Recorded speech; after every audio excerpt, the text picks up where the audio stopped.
Bueno, pues buenos días, bienvenidas, bienvenidos todos a esta sesión de asimilación, de discusión de el Seminario de Ciencias Políticas y Movimientos Sociales en la Interculturalidad del Frente Popular Francisco Villa y el Centro de Investigaciones y Estudios Transmodernos. En la ocasión anterior tuvimos oportunidad de escuchar al doctor Iván Gómez César Hernández hablar sobre Juárez y el contexto de la reforma.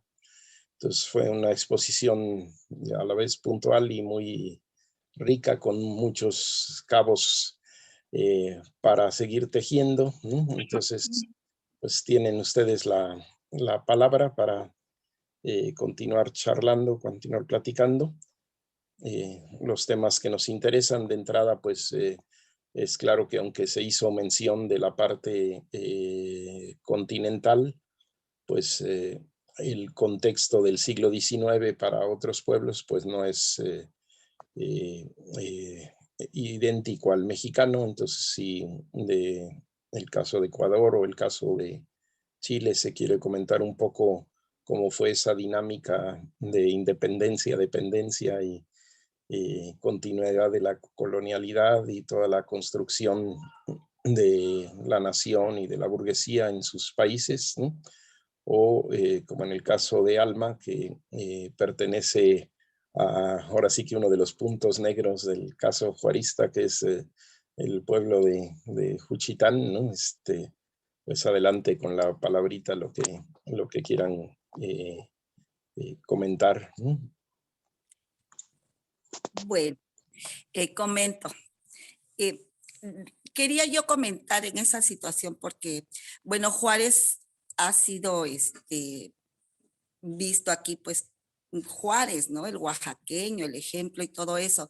Pero también estaba la otra parte, la idea de los conservadores. Juárez el vendepatrias, Juárez el copiador de imagen, que quiere imponernos una imagen diferente, ¿no? Y entonces yo recuerdo todavía que cuando era pequeña habían unas tumbas en una iglesia y dijeron, antes se enterraban aquí a los señores importantes, aquí en el atrio, en una parte del atrio atrás, había como un panteón y dice, pero llegó Juárez y lo sacó, ¿no? Cuando eran señores respetables que tenían que descansar en un lugar de paz. Bueno, esas son otras contradicciones, ¿no? Que se dan, pues era también la idea conservadora, ¿no? Que estaba en contra de este movimiento juarista. Y también un poquito de que decían, es que Juárez fue a Francia y copió modelos y ahora nos quiere imponer modelos franceses. Entonces yo entendí después de que pues tal vez era el positivismo, ¿no? El que dice, ahora dice de que no debe de haber iglesias, de que nadie debe de creer más que en la ciencia. Entonces entendí que pues el positivismo estaba en ese entonces en Francia y Juárez fue pues fue atraído por esa doctrina filosófica, por esa filosofía, y bueno, pues de alguna manera la trajo a México. Y bueno, en otra cuestión también de la cuestión del istmo de Tehuantepec, digo, ¿por qué decían de que Juárez era un vendepatrias? ¿Por qué no? Si, bueno, en mi familia siempre fue vista la idea, la figura de Juárez como, pues, todo un héroe, ¿no? Pero sin embargo, por otros lados, aquí en Juchitán, Juárez también era criticado y entonces decía, es que Juárez quería vender el istmo de Tehuantepec a los gringos y y les dio paso libres y trajo al ejército para que los custodiara, para que los cuidara. Y entonces, bueno, pues ya me di cuenta del tratado, el tratado McLean Ocampo, que se hizo en 1859. Entonces, ese tratado pero creo que no, ese tratado en donde Juárez fue beneficiado económicamente, fue apoyado y bueno, él pudo continuar, digamos, pagando sus deudas que tenía por otros lados y continuar con esta guerra de la reforma, ¿no? Entonces, esta cuestión de estar en contra de los conservadores, pero fue apoyado gracias a que se firmó este tratado. Juárez obtuvo un beneficio económico con el cual pudo continuar. De lo contrario, pues a lo mejor no estuviese apoyado por los estadounidenses en ese entonces. No sé, ese es un comentario muy así superficial que yo tengo. No sé tú qué podrías complementar. Te lo digo por esas ideas, esa ideología que se daba, ¿no? Los liberales están vendiendo nuestro istmo, están vendiendo nuestra nación, y fue cuando se da este tránsito libre no el tránsito, fue un tratado de comercio, como tratado de libre comercio, no, pero es un tratado de comercio, que abarcaba desde Coatzacoalcos hasta Salina Cruz, y todos los que podían transitar por ahí, que fueran los estadounidenses, tenían la protección del ejército mexicano. Entonces eso fue muy criticado por Juárez, ¿no? Y que fue muy criticado, y pensaron de que Juárez ya había vendido el istmo a estos estadounidenses. Es Sí, bueno, tal vez ahí te falló la señal, pero en la exposición Iván comentaba que, bueno, que justamente es uno de los puntos críticos pues de Juárez y de toda la nación, porque fue el punto donde estaba en riesgo que realmente Maximiliano lograra imponerse, ¿no? Y en ese contexto se hace la propuesta de Magdaleno Campo, pero que en realidad nunca se firmó, ¿sí? O sea que ese tratado no fue firmado, pero que sí benefició a la guerra de reforma, porque en medio de ese contexto de la firma, los norteamericanos decidieron frenar a la flota española en el sentido de que se plantaron en el océano en el paso de las naves españolas, y las naves españolas decidieron regresar, de manera que sí fue muy importante desde el punto de vista militar, porque obligó a regresar a España, y ya la conjunción de Francia y España hubiera sido bastante peligrosa para México, ¿no? Pero que finalmente no se firmó, y leía unas cartas de Juárez donde se congratula de que los Estados Unidos hayan decidido finalmente no firmarlo, ¿no?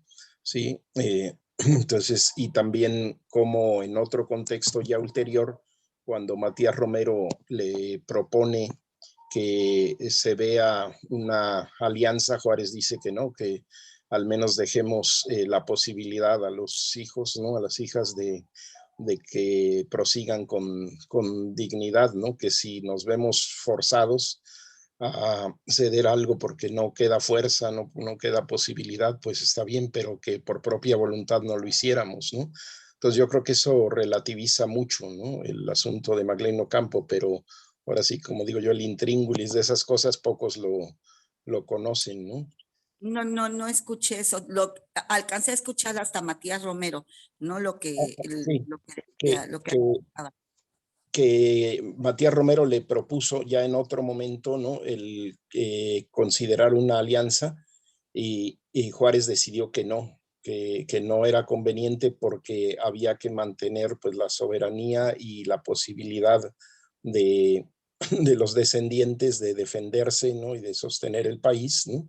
Y solamente si nos vencieran y nos obligaran sin tener las fuerzas, ¿no? Para sostener la nación, ¿no? Pero que de otra manera voluntariamente nunca deberíamos ceder, ¿no?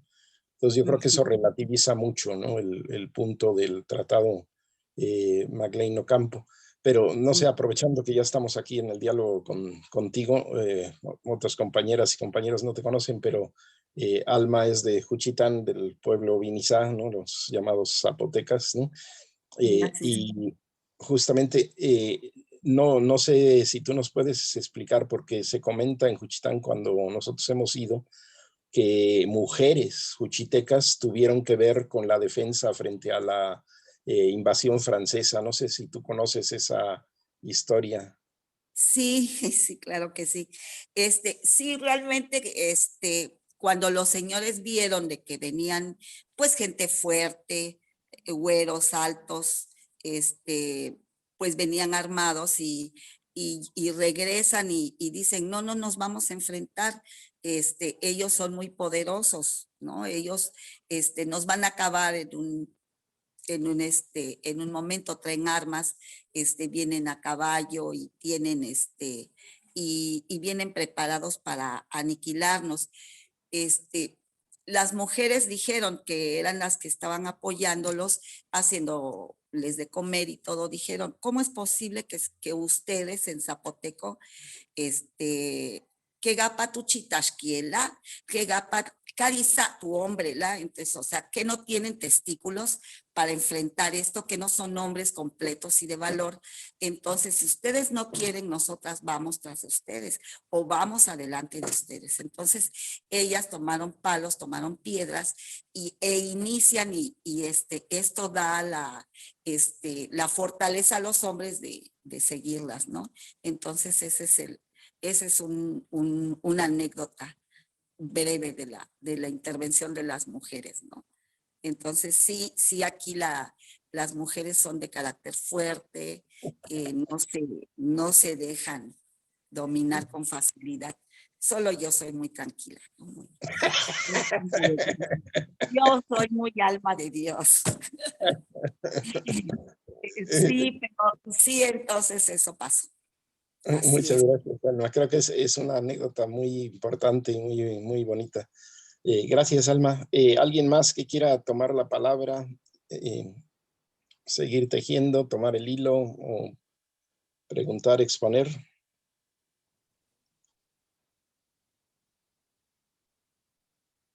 Tomen su micrófono y lo abren y listo.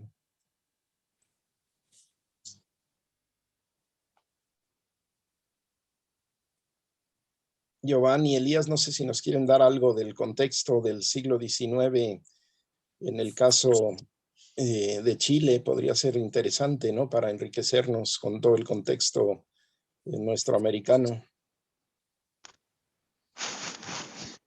¿Se escucha bien? Sí, perfecto. Hola, buenos días. Sí, la verdad es que el siglo XIX chileno comienza, bueno, Chile se independiza formalmente el año 1818, ahí es la firma de la, ¿cómo se llama? La proclamación de la independencia, pero comienza en 1810 con el primer cabildo que se cita acá en Santiago cuando estaba todo este conflicto en España de que habían secuestrado al rey Fernando VII y todo eso. Entonces en 1810 comienza el proceso de independencia en Chile y culmina en 1818. De 1818 hasta 1833 hay un periodo en Chile que se llama de ensayos constitucionales, donde diversas fuerzas políticas liberales, conservadores, moralistas, intentaron imponer su propia constitución, pero fue un contexto muy caótico. Entonces duraban 2 años una constitución, la sacaban, duraba 3 años la otra, la sacaban, ponían otra, duraba 2 años más. Entonces fueron como sus 15 años de ensayos constitucionales que se llaman, y que termina ese periodo con el año 1833, cuando las fuerzas conservadoras ganan una guerra civil acá en Chile y se imponen a la fuerza y crean la Constitución de 1833, que es una constitución conservadora y que rigió, más allá de modificaciones más o menos, duró hasta 1891. Entonces fue un periodo muy marcado por un periodo conservador. En 1860 ya empiezan como los gobiernos liberales a establecer algunas reformas del Estado laico, la separación de bienes de la Iglesia con el Estado y cosas así que afectaron fuertemente los de los intereses como más conservadores. Eh, pero por lo general es como un clima muy tenue en comparación a lo que pasó allá. Acá ya como ya de 1830 en adelante fue ya más, fue mucho más controlada la situación gubernamental y de estabilidad del país. Ahora en esos años también comienza un movimiento de artesanos, que igual es interesante porque empiezan como las primeras experiencias del movimiento popular a generar como sus propias organizaciones. Se crea también la influencia de Francisco Bilbao y Santiago Arcos, que son dos intelectuales críticos de acá de Chile que estaban en esos años 1850, habían creado su Sociedad de la Igualdad, venían con mucha influencia también del socialismo europeo, como que habían viajado por Europa y recogían esa experiencia y la traían acá a organizarse, que eran como los clubes de artesanos y cosas así. Y eso igual generó un movimiento interesante en esa época, sin tener como una conciencia política tan clara de respecto del otro Chile que queríamos, pero sí empiezan a tejerse ya como cuestiones más críticas, empiezan a llegar la idea del socialismo, pero también ellos fueron perseguidos y asesinados por el Estado. Y luego ya en 1800, finalizando el siglo XIX en Chile, empieza ya un periodo que es de 1891, hay una guerra civil importante, y de 1891 a 1930 más o menos, hay un periodo que se llama aquí en Chile de la cuestión social, que es el origen del movimiento obrero ya con un país entrando a una protoindustrialización, empiezan ya a llegar como empieza a aparecer la figura del obrero como tal, el obrero industrial, el obrero minero, el salitrero, y estos son los que ya empiezan también a darse sus primeras tipos de organización obrera, las sociedades de resistencia, las sociedades de apoyo mutuo, y después más adelante los sindicatos que ya agarran como una estructura más formal de trabajadores. Pero es un periodo igual bien interesante que se da en ese periodo de la cuestión social. Hay un movimiento obrero muy pujante con Luis Emilio Recabarren, uno de los grandes líderes del movimiento obrero chileno, que generan las primeras grandes federaciones obreras.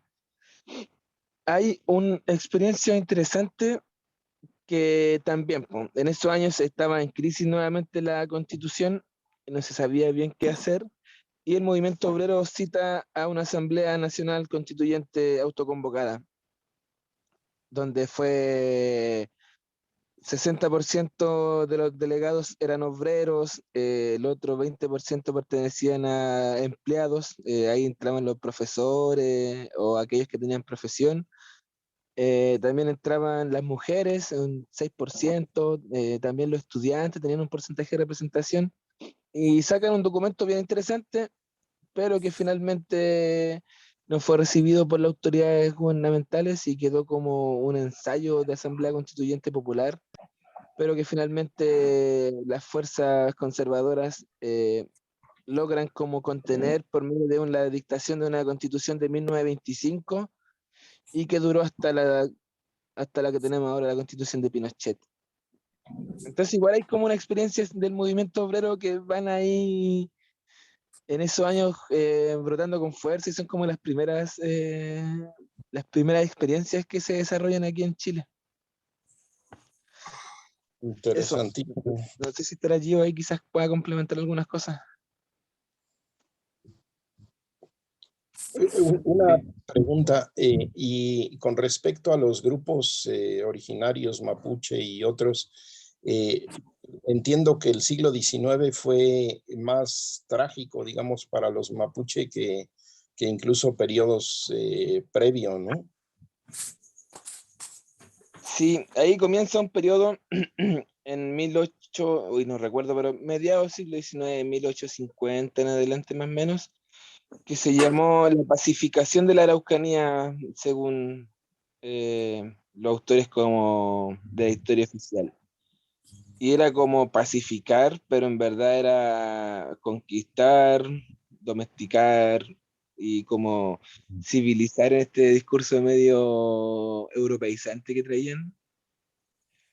Y claro, pues ahí fue una arremetida del Estado-Nación hacia los pueblos originarios, principalmente mapuche, y estos tuvieron que recluirse como a pequeños sectores del territorio que les pertenecía.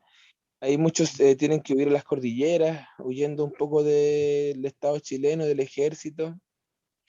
Y fue también el inicio de la introducción de la industria a territorio mapuche. Había una resistencia muy fuerte de los pueblos mapuches hacia esta modernidad que traía el Estado chileno, que significaba finalmente la destrucción de su medio ambiente. Y va así, pues con yo no me acuerdo bien los personajes, Cornelio, no me acuerdo cuánto, el general, Cornelio el general Saavedra, Cornelio Saavedra, ¿no? Sí. sí, ¿Quieres decir tú yo ahí? ya. Claro, todo ese proceso que se dio en el siglo XIX aquí en Chile, a mediados más o menos del siglo XIX, que se llamó como de consolidación del Estado de Chile, y de la conformación del territorio nacional también, porque había un proceso ahí justamente, como decía Elías, que se daba con los mapuches, que venía de los españoles, ¿cierto? Que los españoles mantuvieron el límite en el río Biobío con los mapuches, que es un territorio que está ahí al sur de Chile. Está como a 600 kilómetros de Santiago, el río Biobío. Y bueno, los españoles durante casi 200, 300 años mantuvieron esa frontera y se respetó a través de parlamentos, de acuerdos que se hicieron entre los mapuches, con los mapuches. Y después con el Estado de Chile no hubo ningún reconocimiento al pueblo mapuche ni nada, estaban como invisibilizados, aislados. Y después, claro, como dice la Elías, con este proceso de la pacificación de la Araucanía que le pusieron, en realidad fue un genocidio.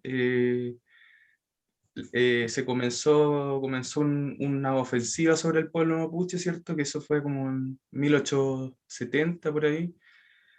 Eh, y empezó una ofensiva sobre el pueblo mapuche justamente para poder ir consolidando y fortaleciendo el Estado de Chile, que era muy débil. O sea, era un Estado que había una identidad muy frágil, no había una identidad nacional así como creada, más allá de la que la élite intentaba crear, que era la élite, la aristocracia, ¿cierto? La oligarquía, que era la que lideraba todo, la que tenía el derecho a voto, eh, y la mayoría del pueblo estaba totalmente invisibilizado, oculto, y sin posibilidad de participación en casi nada, eh, o en nada prácticamente. Entonces ahí estaba también el pueblo mapuche en esa misma situación de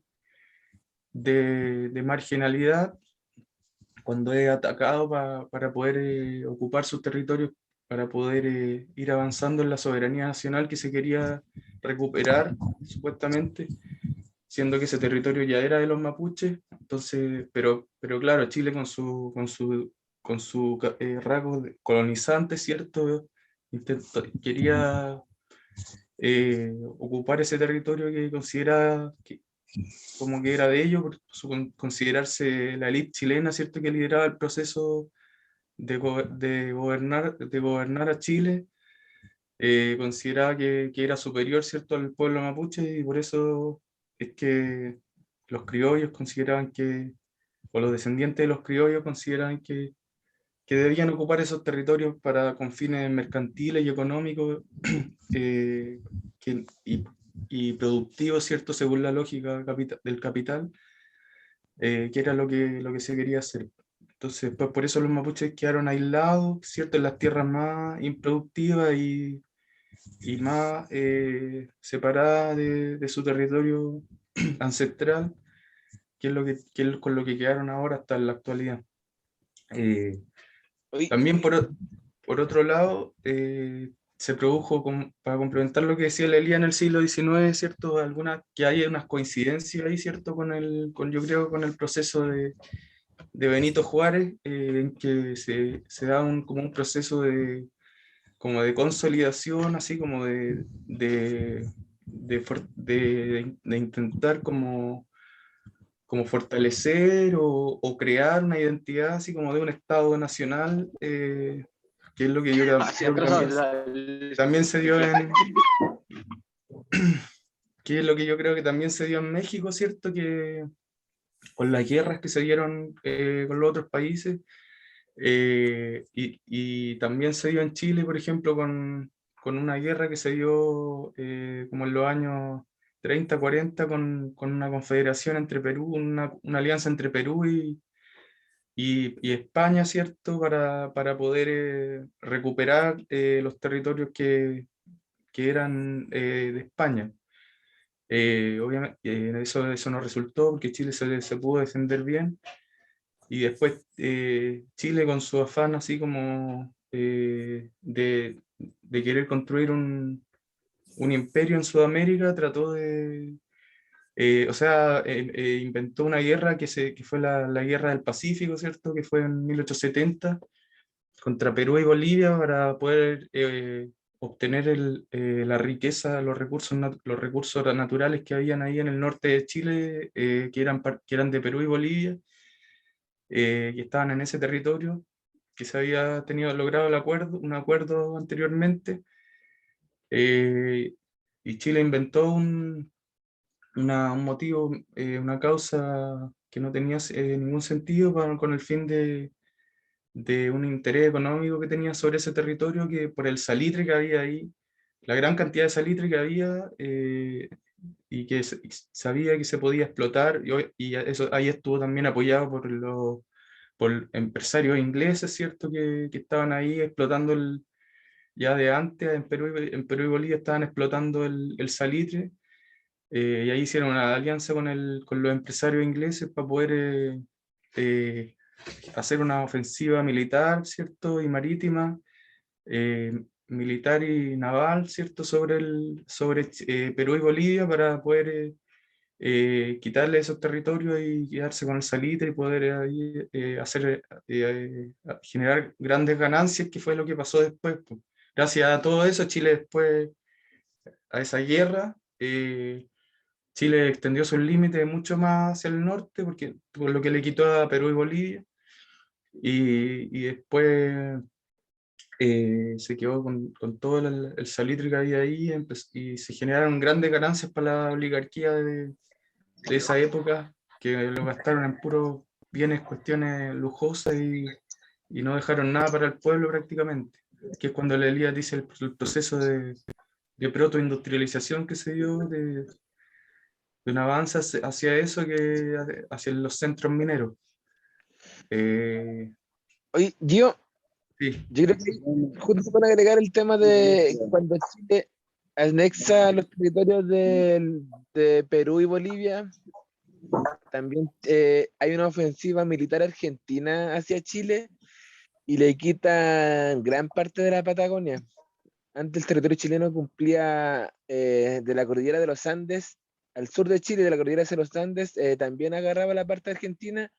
Y cuando fue la guerra de Chile con Perú y Bolivia en el norte, los argentinos aprovecharon de atacar por el sur y quitaron gran parte de territorio chileno igual. Entonces fue claro, por un lado se agarró salitre por el norte, pero también quitaron así muchos campos importantes también al sur de Chile. Y quería también agarrar lo que dijiste en un momento respecto de las tierras productivas de los pueblos, del pueblo mapuche.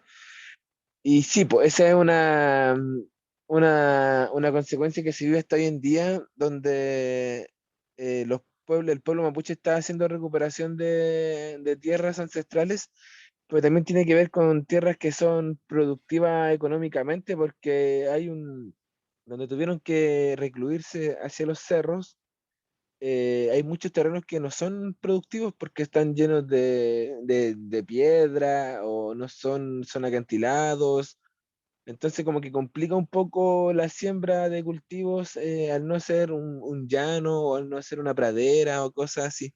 Y es un conflicto que se vive hasta hoy en día porque las tierras aún siguen siendo usurpadas y las mejores tierras siguen estando en manos de latifundistas o empresarios de la tierra. Pues, Sí. Y lo último, yo creo como que tiene que ver con, yo creo con a lo mejor con algo que se dio también en México, que es como la consolidación de la identidad nacional hacia el pueblo, que yo creo que eso como cuando recién estaban realizados los procesos de independencia, yo creo que después de eso no había una conciencia en el pueblo de una identidad nacional, así como realmente.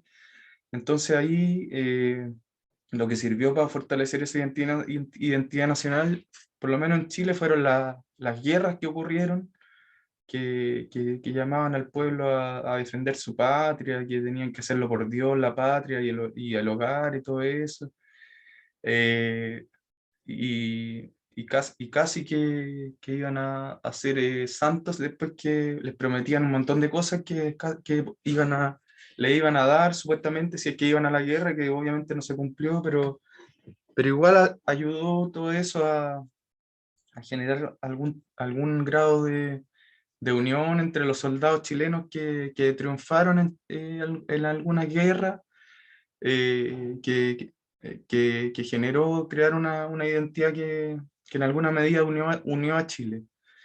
Eh, Se creó la figura del roto chileno, así como que es la figura de un personaje del pueblo que fue a pelear en esa guerra, entonces, y se crearon algunas, así como ideas de pensamiento y formas de estructuras de pensamiento que tienen que ver con fortalecer así como el Estado-nación de Chile que estaba muy débil. Así que eso. pues sí, finalmente hay muchos parecidos, ¿no? De construcción nacional y de la burguesía y los arranques de la industria, además que la parte del vínculo con los imperios en México pues se hace más patente, sobre todo en el gobierno del Porfiriato, ¿no? Que se acerca mucho a los franceses y también pues tiene los vínculos con los gringos porque están junto a nosotros, ¿no? Y también, aunque tengamos el caso de Juárez, pues sí, sin duda el siglo XIX también fue de despojo de las comunidades, ¿no? Este proceso que había empezado en la colonia, que había parado un tiempo, no sé, paradójicamente al avanzar los liberales, pues los pueblos son desposeídos, ¿no? Entonces hay como varias similitudes estructurales, digamos, ¿no? Eh, y no sé, tomando un poquito la palabra para preguntar, ya que estamos en esto, no sé si los compañeros de Ecuador, que tienen enteramente otra historia como pueblo particular de los Shuar, si nos pueden comentar a lo mejor un poquito sobre su experiencia, porque entiendo que es bien diferente la historia, no tal vez de Ecuador en sí como nación, sino del pueblo Shuar, ¿no? No sé si quisieran compartir.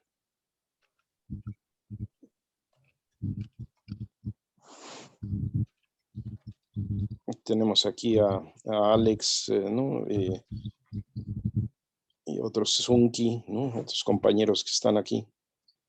Miguel Ángel, ¿no? No sé si quisieran comentar algo sobre la historia del siglo XIX en el caso Shuar.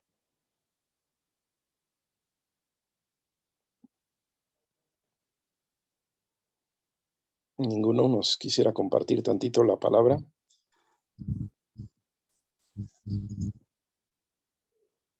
Nada más abran su micrófono y nos comparten.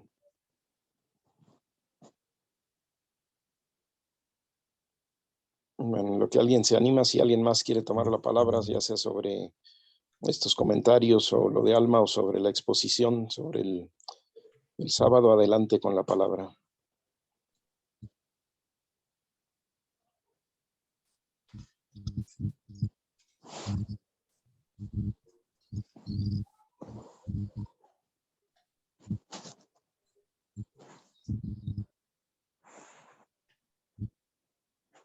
Ya se quedaron mudas, se quedaron mudos. Hasta adelante.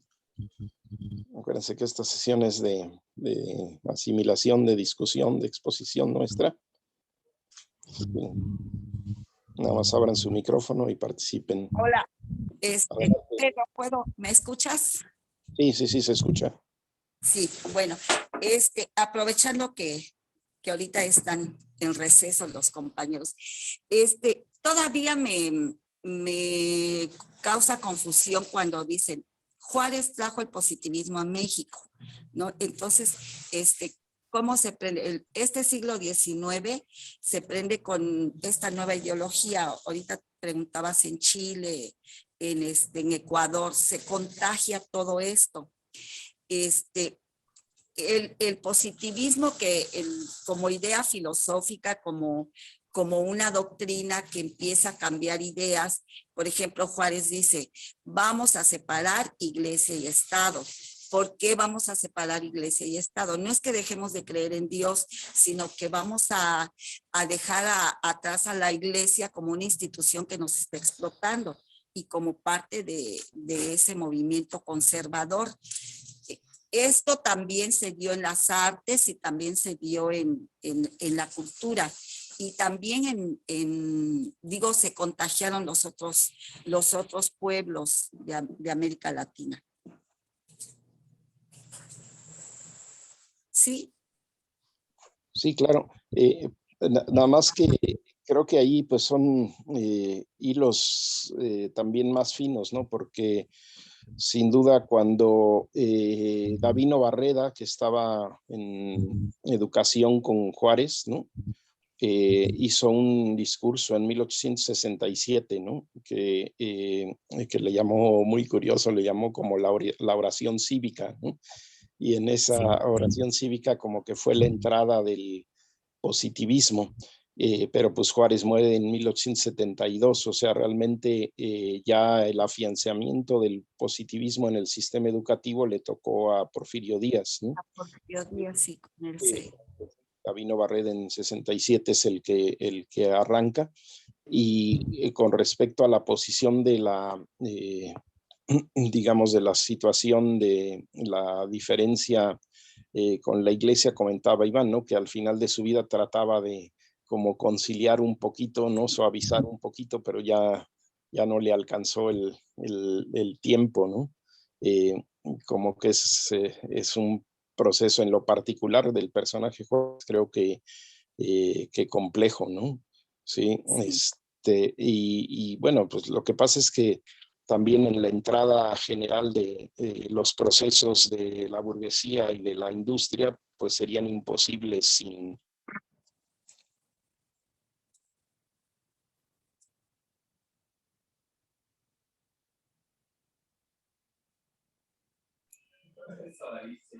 Creo que se desconectó, ahorita regresa.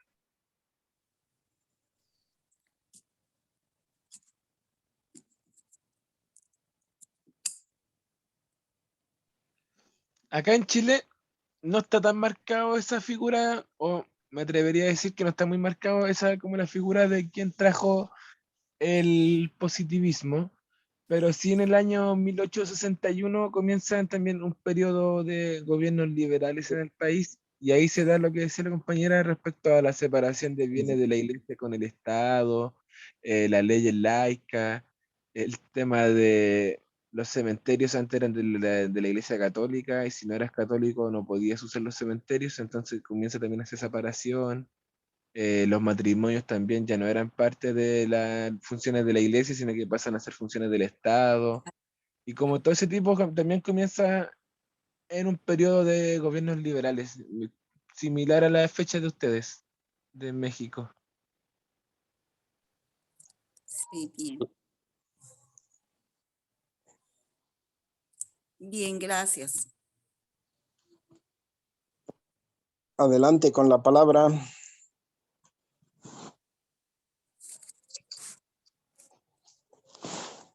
¿Quién abre su micrófono?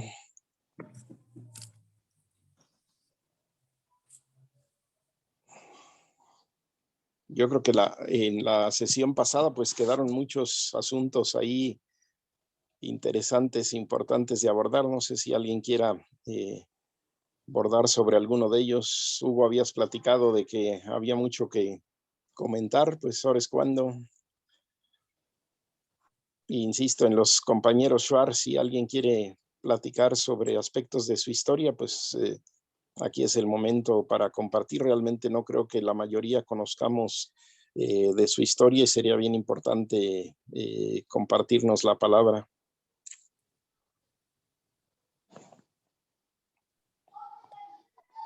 Hola, buenos días, Adelante, ¿me escuchan? perfecto. Buenos días, saludos desde Amazonía, Ecuador. Soy de la nacionalidad Shuar y pues extender un abrazo desde la distancia, hermanos y hermanas de este grupo, que estamos juntos para poder intercambiar y poder revitalizar o rescatar nuestras historias pasadas, porque cada historia de pueblos y nacionalidades en todo el mundo es un alimento para nosotros para poder ser más fuertes, más organizados. Hablando desde el mundo indígena, desde el mundo Shuar, voy a comentar un poco cómo éramos antes, hoy y cómo seremos a futuro. Es con algo de una cosmovisión de nuestros ancestros. Antes de la llegada de los españoles, los Shuar éramos o sentíamos que éramos dueños de todas las tierras, la selva amazónica, había mucho oro, mucho cobre, agua, lagunas, cascadas. Creíamos que éramos dueños de todo eso. Y eran médicos los indígenas, sabían cómo sanar y curar a todos los enfermos.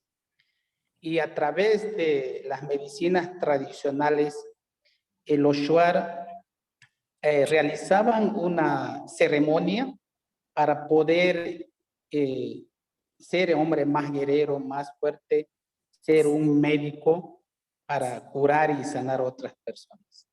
Creía en su propia religión, que decíamos el Arutam. Arutam quiere decir Dios Todopoderoso.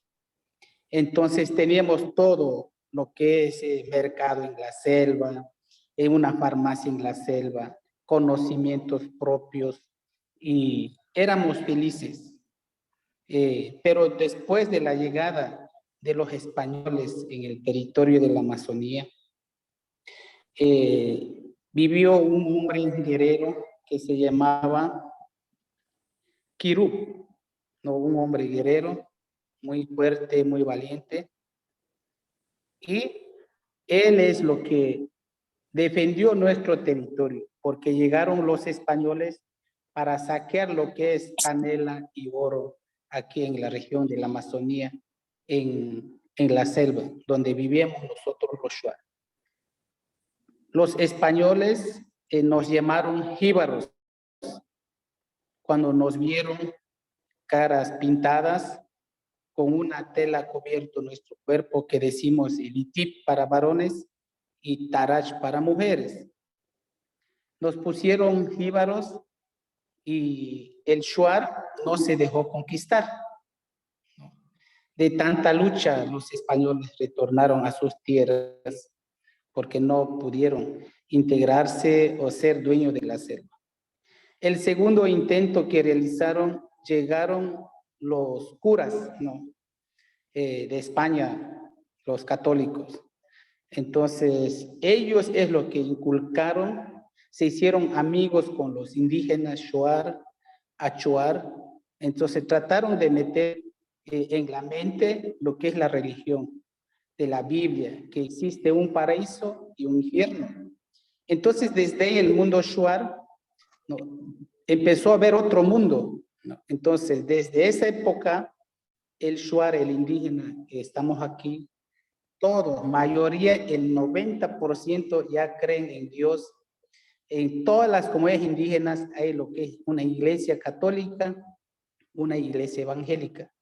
Pero estos últimos días, en cada comunidad, en cada pueblo, ya hay más religiones como adventistas, pentecostales, testigos de Jehová.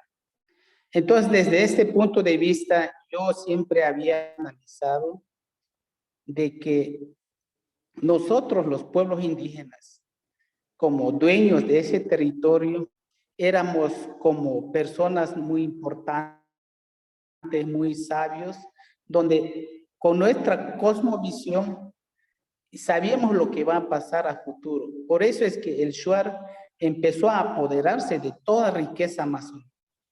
Pero después de eso, de la religión, y cuando llegaron esos de España, los líderes españoles, a poder conquistar, como conquistaron a la región de la costa, a la región de la sierra, menos a la Amazonía.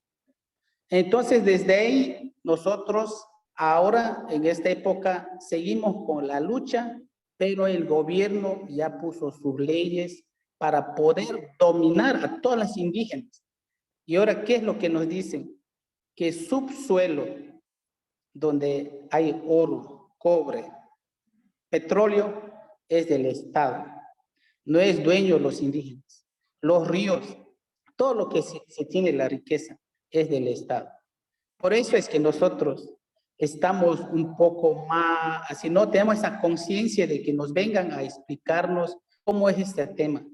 Por ejemplo, en mi familia, yo tengo familia muy lejos de la ciudad, tengo hermanos, tíos, familiares, ellos tienen tierras muy grandes donde hay oro, petróleo, cobre. Entonces ellos dicen que yo soy dueño de toda esa riqueza. Pero después yo le digo, yo estoy en la ciudad, llevo el mensaje. Es bueno lo que dice, pero la ley no es así. La ley ya, todo está apoderado. Por eso es que mandan a explorar, a hacer estudios de minería, de petróleo. Y cada vez ellos cambian leyes para poder saquear toda la riqueza nuestra. Entonces, desde el punto de mi vista, he pensado con algunos compañeros líderes que estamos luchando aquí en la provincia de Morro Santiago, especialmente ahora que estoy liderando en un gobierno parroquial, para poder hablar tema de territorios, de revitalización de la cultura y poder insertar grandes proyectos de poder gobernar desde nuestra costumbre, desde nuestra tradición. Y así podríamos ver verdaderos cambios de respeto a la naturaleza, de conservar la flora y fauna, porque eso es lo que nos da vida. Esto es mi pequeño criterio que quiero aportarles y felicitarles una vez más a todos ustedes quienes nos escuchan y estamos conectados, de que el ser humano dependemos de la naturaleza. No más la naturaleza depende de nosotros. Tenemos que cuidar, tenemos que luchar, tenemos que aprender todas esas culturas como fueron antes, porque antes realmente había la lealtad, la verdad, la veracidad. No, pero en esta época hay tanta mentira, el neoliberalismo, la corrupción, el poder económico cada vez escribe leyes para dominar a todos los indígenas del mundo. Muchas gracias. Muchas gracias, Moisés.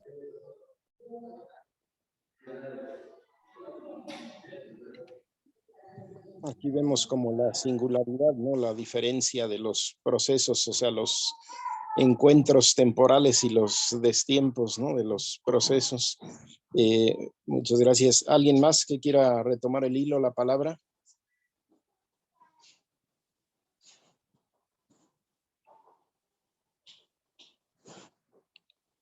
José, Hugo, se habían quedado con pendientes de la sesión pasada. No sé si quieran tomar la palabra o cualquiera otro.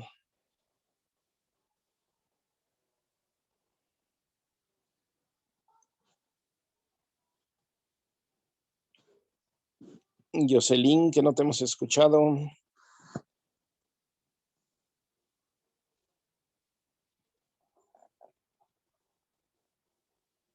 Yuriri, Edith.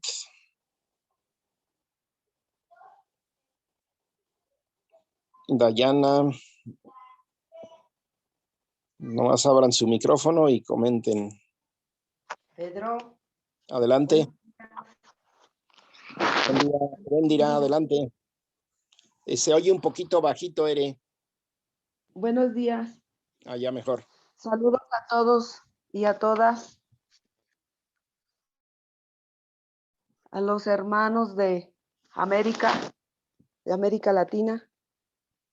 Es un placer de estar escuchando estas formas de pensar tan diversas. Nos hace falta reflexionar y pues atacar a través de la palabra. Mi pregunta es la siguiente. Sobre el pensamiento filosófico de Benito Juárez, ¿hasta qué punto Juárez tuvo esa fuerza del pensamiento filosófico sobre la masonería? Se dice pues que no nada más Benito Juárez, sino grandes poderosos de esa época tenían ese poder filosófico y que de alguna manera pues avanzaron a través de este pensamiento. Quisiera que tú nos dieras tu punto de vista sobre el pensamiento filosófico masónico de Benito Juárez. Gracias, buenos días a todos y a todas. Buenos días, Ere. Mira, yo la verdad, sobre el punto específico de Juárez desconozco, lástima, pero le podemos preguntar a Iván en la sesión del sábado. Yo lo que conozco es como el proceso general, o sea que casi inmediatamente después de la independencia, en el caso de varios países y en el particular de México, empezó a haber un vínculo de los grupos de poder con las logias masónicas, ¿sí? Y de hecho fue curioso porque a pesar de la supuesta espiritualidad y la dimensión universal y todo, pues también eran corrientes de pensamiento ligadas al ascenso de las nuevas formas de poder y economía, ¿no? Y en México se manifestaron dos sectas, ¿sí? Una yorquina se le llamaba y otra escocesa, ¿sí? Una más ligada a los conservadores y otra más ligada a los liberales, ¿no? Entonces, de manera que lo que se confrontaba en el plano de los grupos políticos como liberales y conservadores, también en ese plano profundo, porque siempre fue como pues un tanto secreto por el acceso y los grados, la jerarquía, ¿no? de las logias masónicas, donde vas pasando por etapas hasta llegar al grado 33, ¿no? También se daba esa pugna en el plano, ¿no? Y Juárez, pues como prácticamente todos en consecuencia con la alineación política, pertenecía a la masonería de los liberales, ¿no? Entonces, pero ya qué tanto peso tuvo en su pensamiento y su actuar, yo la verdad sí lo desconozco en lo puntual, ¿no? Ya el carácter específico sí se tendría que preguntar si Iván, me imagino que algo sabrá, ¿no? Al menos más que yo. No sé si alguna otra compañera o compañero de los mexicanos conoce un poquito más de lo específico del pensamiento juarista y la masonería.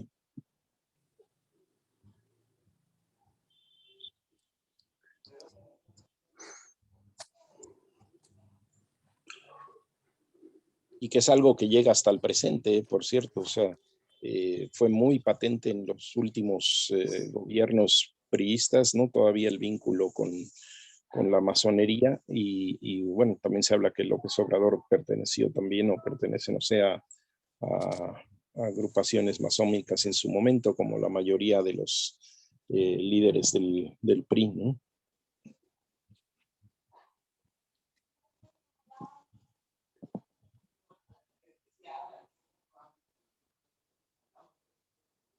Hola, buenos días. Buenos días. Mira, hola doctor, ¿cómo está? Buenos días. Yes. A mí, para mí el tema del positivismo es algo nuevo, no lo había escuchado hasta ahorita, pero también mi pregunta era enfocado a lo mismo que dijo la señora Heréndira. Si Juárez fue masón y cómo influyó en la formación de la patria. Entonces creo que usted ha contestado parte de esta pregunta. Eh, Como ya nos dijo,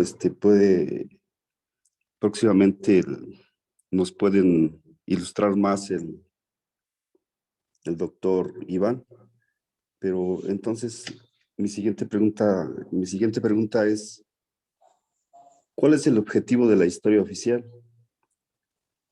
Ahora conocemos grandes cosas de las personas, pero ¿por qué no reescribir la historia?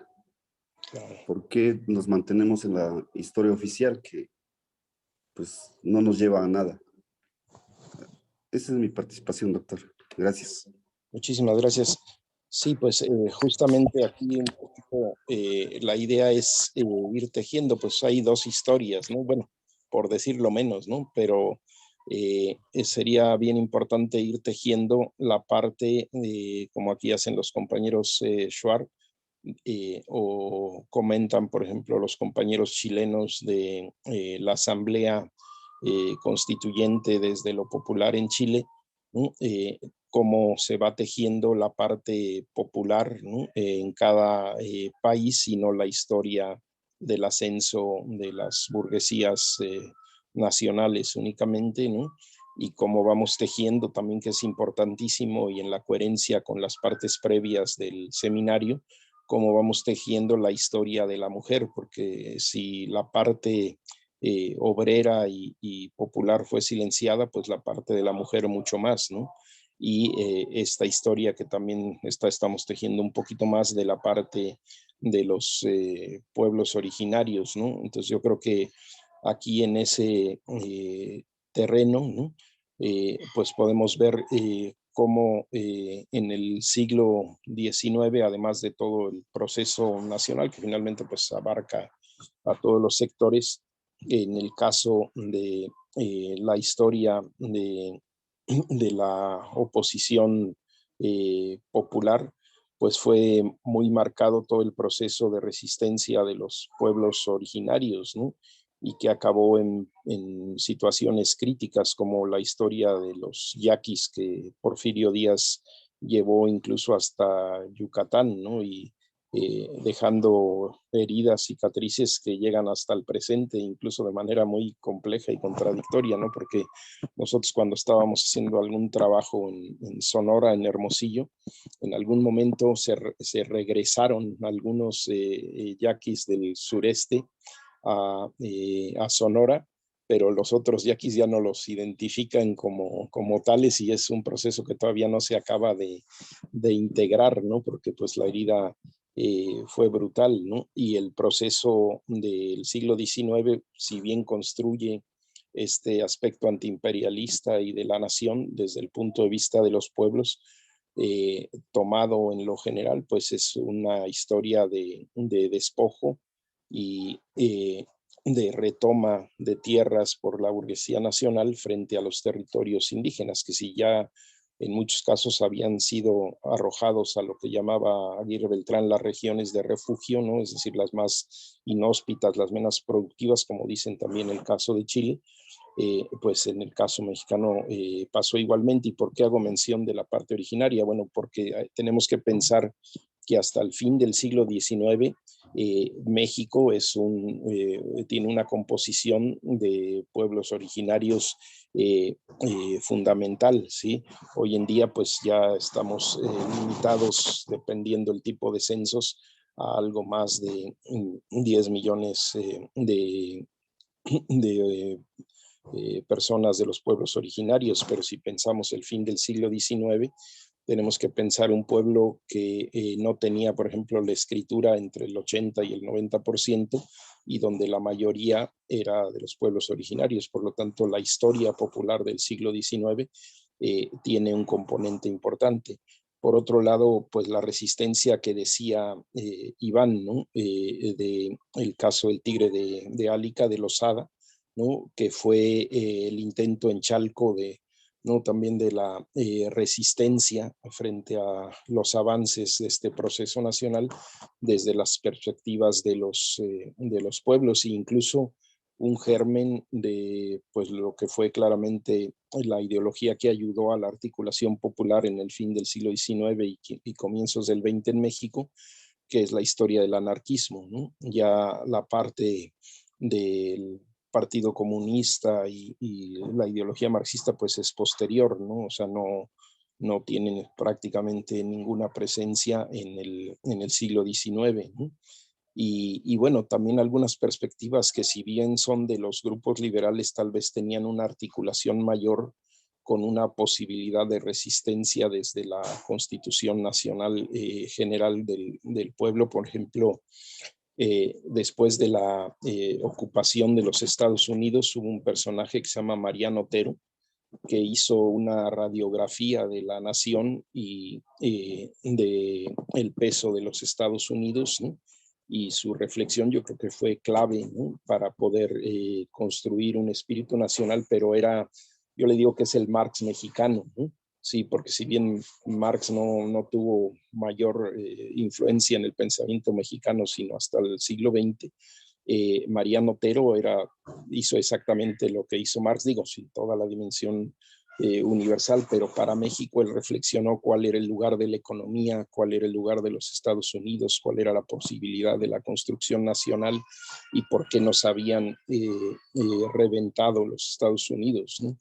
Entonces, hay muchas vías, y de la historia de la mujer, yo creo que ahí, pues, entre hombres y mujeres tenemos que retejer, ¿no? Esa historia. Empieza a haber algunos hilos y cada vez como que aparecen más los personajes, ¿no? Con su complejidad y todo, ¿no? Por supuesto, la parte de la independencia, ¿no? De José Ortiz de Domínguez, Leona Vicario, todos estos personajes, ¿no? Que empiezan a figurar, y los movimientos sociales también donde intervienen las mujeres. Por eso yo le preguntaba a Alma, ¿no? Del caso Juchiteca, ¿no? O sea, cómo no conocemos esa historia, y no la conocemos por un lado porque es Juchitán, que fue un punto crítico de la confrontación de Juárez, ¿no? Pero por otro lado también porque son mujeres, ¿no? Y en general pues es algo tácito. ¿Quién escribe la historia? Preguntas, ¿no? Bueno, pues la historia la escriben las personas vencedoras y los grupos sociales vencedores, y en el siglo XIX pues es la emergencia de la burguesía, ¿no? Que es la que permite en toda América la construcción nacional. Entonces, por ahí hay una serie también que fue muy importante en la construcción de la historia alternativa, que dirigió Enrique Semo para el caso de México, ¿no? Y es justamente la historia desde la construcción de los movimientos populares y de resistencia.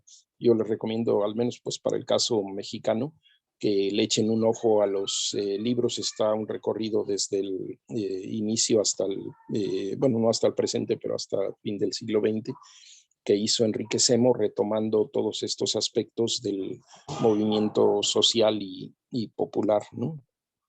Es lo que, digamos, en el tiempo del seminario yo podría comentar. Muchas gracias, doctor. Le agradezco. No, a ti, al contrario. Gracias. ¿Alguien más que quiera tomar la palabrita?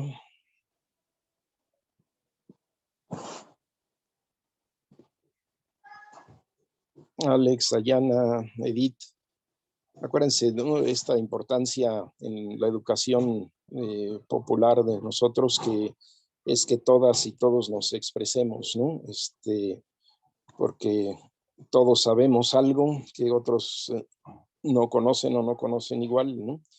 Y todas y todos desconocemos mucho, así es que cada palabra es una contribución al alma colectiva. Entonces, adelante con la palabra los que no han hablado, las que no han hablado. Y también si alguien quiere repetir palabras, está bien.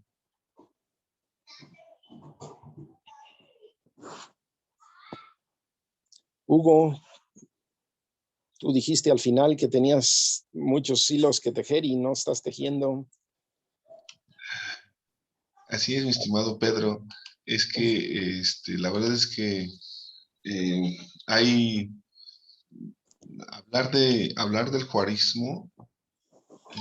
Primero saludar a todos los compañeros y compañeras que nos permiten hacer este enlace tan enriquecedor.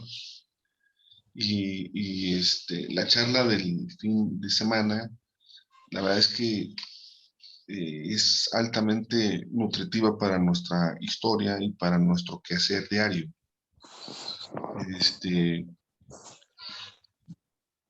Hablar del juarismo, la verdad es que es algo muy interesante porque nos permite entender muchas cosas o generar algunos elementos importantes de nuestro proceso.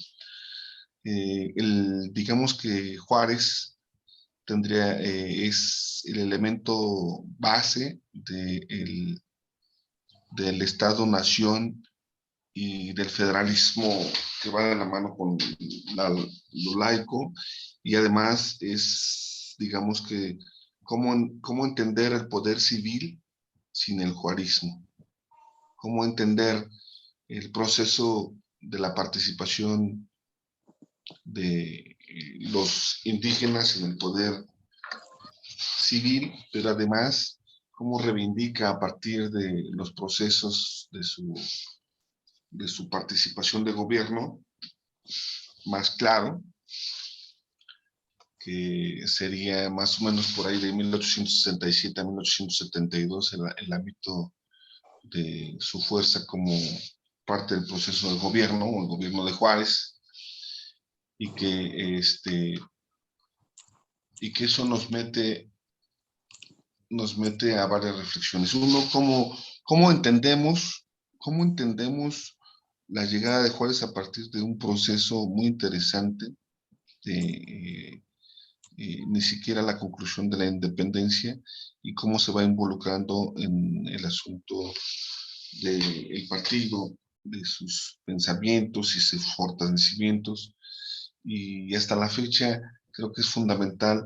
Hoy se habla mucho del asunto de los conservadores, y en su momento fue la parte que generó el Partido Liberal y la confrontación de ideas con el centralismo, que después se convierte en los conservadores, y que le da fuerza a una participación política a partir del elemento de la estructura del Partido Liberal, que deja de lado el asunto de la militarización o los gobiernos militares para entrar en un proceso diferente. Y la verdad, a mí me llama mucho la atención este sentido del partido, que poco se comenta, o poco tengo datos sobre el Partido Liberal y la participación de Juárez, en cómo se fueron desarrollando cómo se fue tejiendo la participación de estos pensamientos de los liberales. Si nos puedes ahí ayudar, mi estimado Pedro, en este planteamiento del Partido Liberal, de cómo Juárez se fue consolidando, evidentemente yo decía en la sesión anterior que son momentos históricos muy importantes, que al lado de Juárez son personalidades altamente pensantes y muy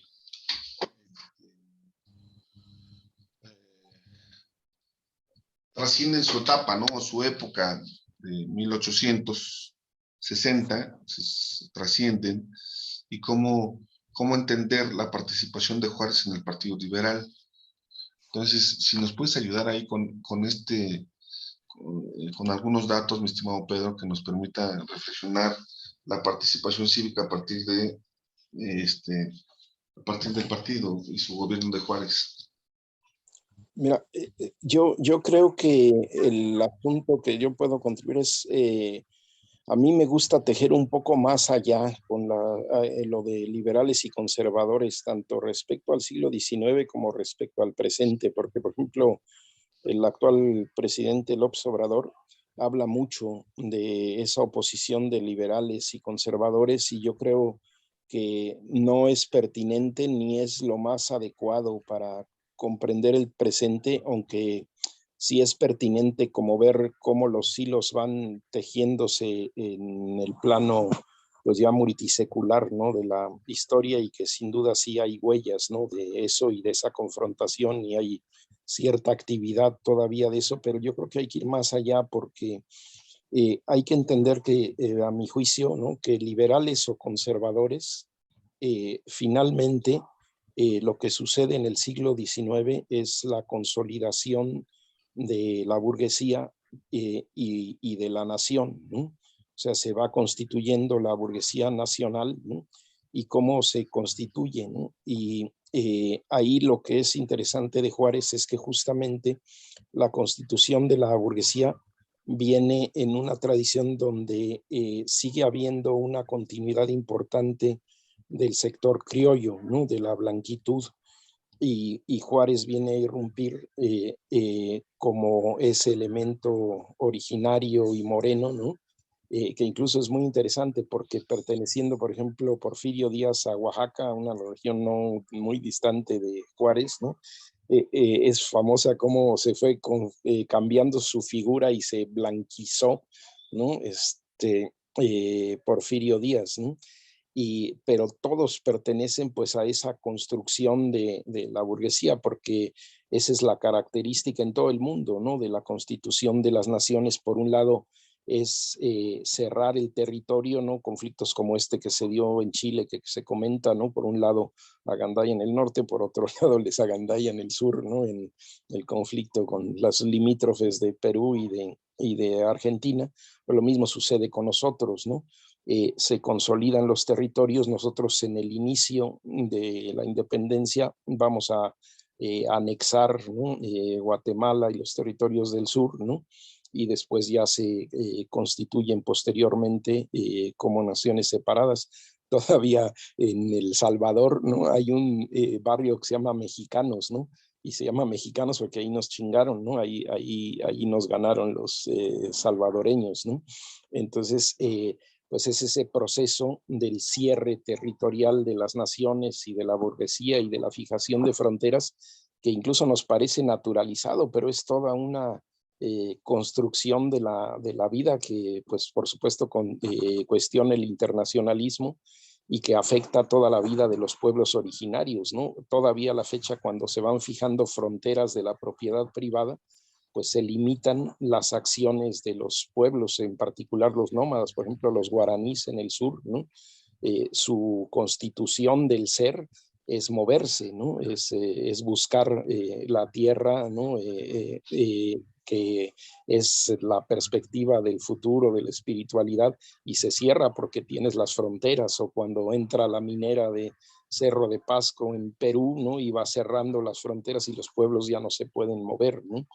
Y es la constitución de esa conciencia nacional, pero como dice el compañero que pregunta por la historia, pues la conciencia nacional que en ese momento la bandera sobre todo la burguesía, ¿no? Y Juárez en realidad participa en la construcción liberal en el segundo periodo, ¿no? Porque antes, si bien es gobernador y participa de ese movimiento, no va a tener el peso de otros constructores, por ejemplo, de Valentín Gómez Farías, ¿no? Que tiene que ver con el desarrollo del ferrocarril en el 1833 y toda esta parte que van construyendo las bases del pensamiento liberal. Y Álvarez, por ejemplo, tiene mucho más peso. Por eso la anécdota que contaba Iván de cómo llega de Estados Unidos y luego se vuelve a integrar al territorio nacional Juárez como una persona humilde y que no revela haber sido el personaje político que era, y se gana la confianza de Álvarez. Es bien importante porque Álvarez sí es una figura, ¿sí? Del liberalismo, y es a partir de ese momento del contacto con Álvarez que Juárez va teniendo un mayor peso en la estructura liberal, y bueno, es el que finalmente permite la consolidación de la Revolución de Ayutla y de las leyes de reforma, ¿no? Y al encabezar, ¿no? En puestos clave, ¿no? Como es, por supuesto, también en Oaxaca, ¿no? pero luego en la Suprema Corte y después en la presidencia, pues es el punto de vista del poder, del dominio, y se puede imponer y extender. Entonces, en ese sentido, sí, él es como el que expande, ¿no?, el pensamiento liberal, pero tal vez no era el ejemplo más como nítido de todo ese pensamiento. Era un personaje como muy singular, me parece a mí, ¿no? Y también responde como a su carácter originario, aunque finalmente en esa tensión, porque pues pertenece al proceso histórico del avance del capital y de la burguesía, porque digamos, mientras se va tejiendo el liberalismo, los pueblos van resistiendo, ¿no? Tenemos justamente en Oaxaca en 1823 hay una rebelión, ¿no?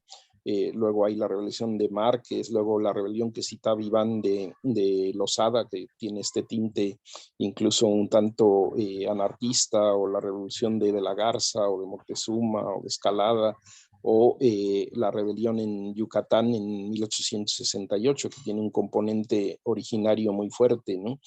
Y cómo en esos procesos pues se va tejiendo el pueblo, pero aquí la idea, yo creo que de Juárez es lo que decía Iván, ¿no?, que tiene ese peso, esa proyección, esa importancia y dura hasta el presente, porque él se logra entretejer con el pueblo en la resistencia antiimperial, que yo creo que esa es una de las diferencias de México con otros pueblos de América Latina, ¿no? O sea, quizás ningún pueblo, incluso yo me atrevería a decir en el mundo, ha tenido el costo de sangre que tuvo México, porque México en el periodo de la colonia perdió al 90% de su población entre guerra, asesinatos, suicidios, abortos, ¿no?, para no crear esclavos, ¿no? Después perdió, se dice, es muy vaga la demografía, ¿no?, pero se dice que perdió en la guerra de independencia más o menos 1 de cada 6 habitantes, ¿no?, en los procesos de independencia y posteriores.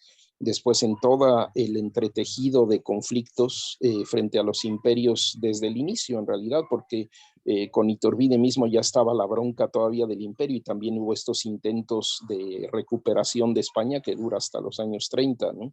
Y bueno, todavía está intentona de apoyar a Maximiliano, ¿no? Entonces se va generando toda una situación muy compleja en el orden nacional, que Juárez abandera con dignidad, digamos, y con coherencia esa resistencia. Y pues quienes apoyan a Juárez pues son las bases, como esa anécdota que contaba el de Iván, de los archivos de la Nación, y eso es lo que hace que su liberalismo tenga una carne nacional e incluso popular, ¿no? Sí, porque pues es la posibilidad histórica, ¿no? O sea, yo creo que hay que entender más allá de nuestro interés particular como grupo, género, etcétera, ¿no? Cómo se hacen los grandes tejidos de la historia por encima de nosotras o de nosotros como individuos, porque si bien nos podemos proyectar y plantear futuro, también tenemos que tener conciencia de la realidad, aquello que se impone de una manera absoluta. Entonces, en la corriente, digamos, del avance del capitalismo, del avance de la burguesía, del avance de la construcción nacional, que son procesos objetivos, ¿no? Juárez logra entroncar con la oposición a los imperios, que es la que nos forja en todo ese proceso del siglo XIX, logra entroncar con la parte originaria, logra entroncar con la parte popular, y entonces eso le da otro alcance, aunque pues va a estar en realidad atravesado de las contradicciones que lo rebasan a él en todos los planos, ¿no? Sí, pero su particular lugar en la historia, en las contradicciones, en la economía, en la política, yo creo que es lo que hacen que él sea de alguna manera una figura insustituible en su momento, y el peso que tiene y por qué se proyecta tanto en el pensamiento liberal en la tradición de largo plazo, no sé. Son pues algunas ideas, no sé, creo que es un tema bien complejo. Es exactamente este sentido de reflexión que nos permite generar y estar de manera constante, entendiendo los cambios del neoliberalismo y la posición de la explotación y cómo vamos generando nuevas ideas. También me llama la atención, Pedro, el ámbito del internacionalismo.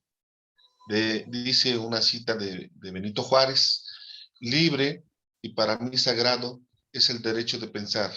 La educación es fundamental para la felicidad social. Es el principio en el que se descansan la libertad y el engrandecimiento de los pueblos.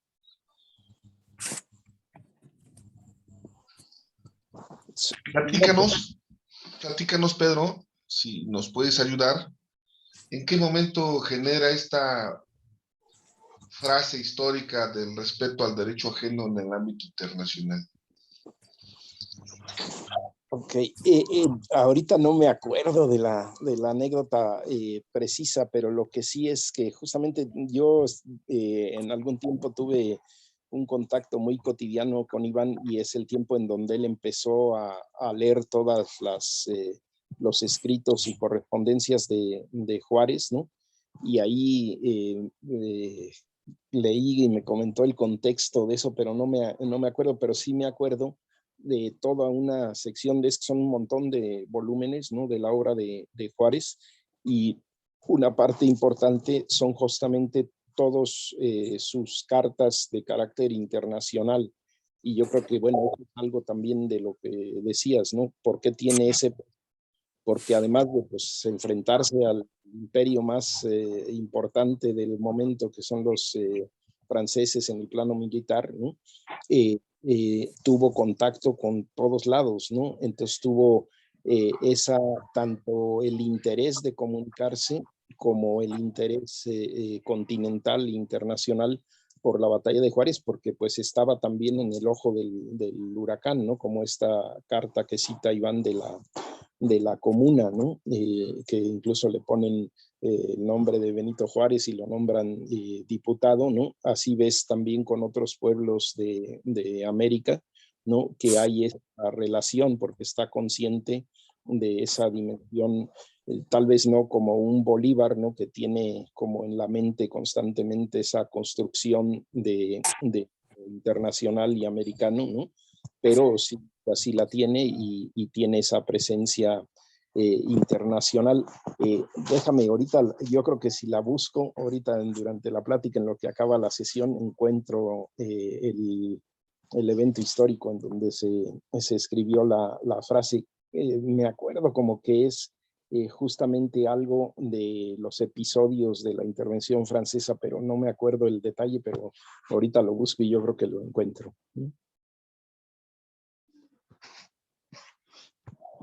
Te agradezco, mi estimado Pedro, compañeros. Adelante con la palabra.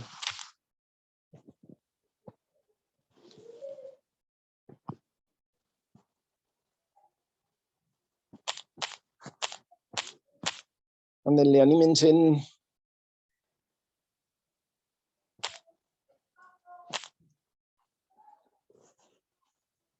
Quien nos enriquece con su palabra.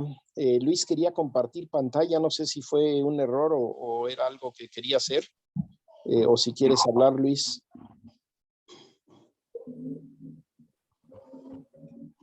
Buenos días, Pedro. Buenos días, Ruth. Sí, no soy Luis, soy Ruth López, sí. Buenos Adelante. días a todos y a todas. Bueno, a mí en este proceso de, digamos, de la historia de México y precisamente del siglo XIX, me parece muy interesante el poder comentar cuál era la situación de la mujer. O sea, en el sentido en que pues se le daba una definición, digamos, un tanto conservador y católico en esa época, y que además la mujer estaba reservada exclusivamente a las cuestiones de la reproducción, a las cuestiones, digamos, de los roles que tenían que ver con la madre y con la familia, meramente, digamos, privados, y que además esa situación fue, digamos, un periodo muy prolongado donde se le veía como en una situación de poco razonamiento, ¿no? A la mujer para poder vincularla a los espacios públicos. Entonces, los roles incluso de las élites de las mujeres, digamos, de esa época, era definir precisamente esa cuestión de las relaciones cotidianas entre la servidumbre, ¿no? Y se daba prácticamente y estaba encargada a ellas esos roles de estarlos reproduciendo y que eran muy enfáticos en esa época. Después se marca también otra fase donde se le conoce como el positivismo, que sigue prolongando, digamos, estas formas y estos pensamientos de inferioridad de la mujer y la siguen ubicando en esos términos y en esos roles conservadores y privados en relación a que la mujer no podía aspirar a alguna otra forma de relacionarse que no fuera en la familia y en la reproducción. Básicamente se veía como algo natural y propio de la mujer, ¿no? O sea, los espacios públicos estaban reservados exclusivamente a los hombres. Este hecho fue cambiando poco a poco, digamos, ya con la República y se fueron vinculando ya una forma diferente de estar ubicando a la mujer, un poco matizando el proceso y la relación que tenía en la enseñanza. Y en este sentido, bueno, se le empezaron a abrir pequeños espacios en la educación, en la formación, ya que se veía o se le vinculaba de manera natural a la enseñanza, ¿no? Se dio primero a nivel básico, a nivel de primaria, posteriormente se fue abriendo ese espacio a la secundaria, a la enseñanza de nivel secundaria, preparatoria, y ya, digamos, hablando digamos, en un proceso más avanzado a fines del siglo XIX, XX, ya bueno, a la mujer se le reconoce en otro ámbito con derechos ciudadanos en comparación con la mujer a principios del siglo XIX, ¿no? Entonces ya ahí va ganando ciertas, digamos, ciertos derechos para poder vincular no solamente la vida privada de la mujer, sino hacia la actividad pública en la enseñanza exclusivamente, ¿no? Eso fue ya, digamos, a fines del siglo XIX, donde la mujer es más reconocida en el proceso del aprendizaje de la enseñanza, en la formación de estar educando. Y bueno, ya posteriormente, a principios del siglo XX fue cuando se le empezaron ya a reconocer sus derechos, ¿no?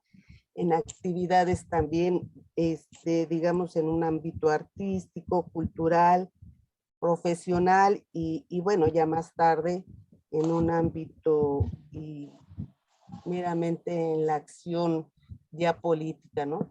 Pero digamos, a mí sí me parece importante estar poniendo estos puntos en donde la mujer, digamos, va teniendo logros, ¿no?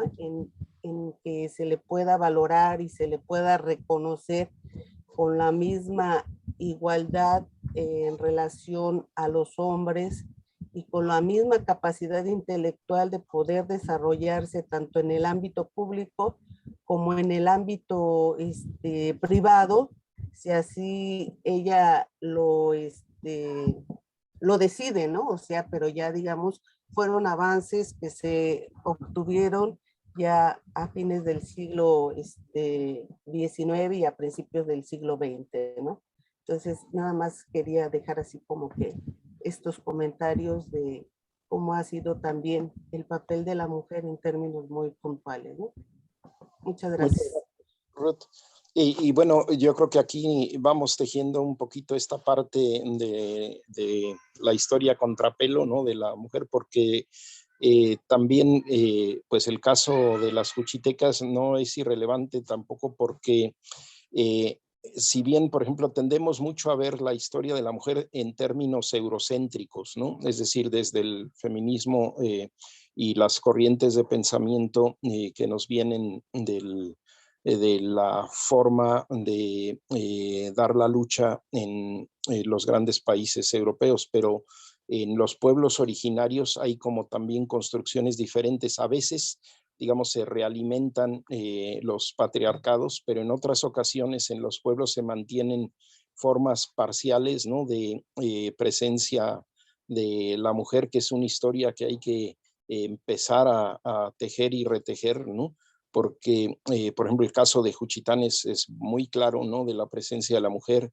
La relación de los géneros es muy diferente, por ejemplo, en algunas comunidades que mantienen el pensamiento quechua del balance masculino-femenino y en varios pueblos de México, ¿no? Pero esta parte de la situación general, pues es desde la construcción del Estado-Nación y de Europa, pues es terrible porque el patriarcado es aplastante, ¿no? Y incluso en lo que citaba, por ejemplo, el compañero de lo masón, ¿no? Pues los masones son hiperpatriarcales, ¿no? O sea, en las logias yorquina y escocesa no hay presencia de mujeres, ¿no? Sí, son solamente logias masculinas, ¿no?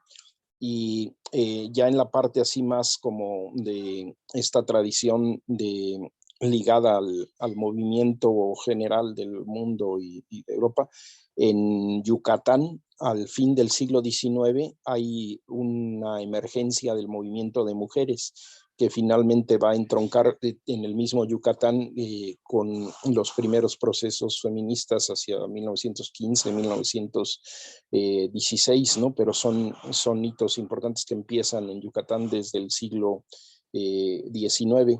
Y sí pude consultar ya de lo que comenta Hugo. La declaración de la frase del respeto al derecho ajeno es la paz de Juárez se da justamente después de haber derrotado a los franceses, de haber fusilado a Maximiliano y al entrar a la Ciudad de México es en ese contexto que se emite la frase del respeto al derecho ajeno es la paz, es decir, ya que había derrotado a los imperios, ¿no?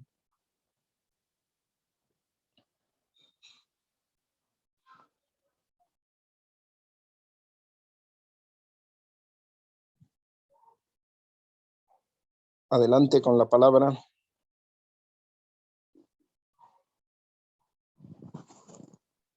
Buen día. Buen día, José. Buen día. ¿Sí me escuchan? Sí, se escucha. Es que no sé qué pasó aquí. A ti te oímos. Te oímos bien. ¿Sí? Sí te oyes perfecto. Ah, correcto.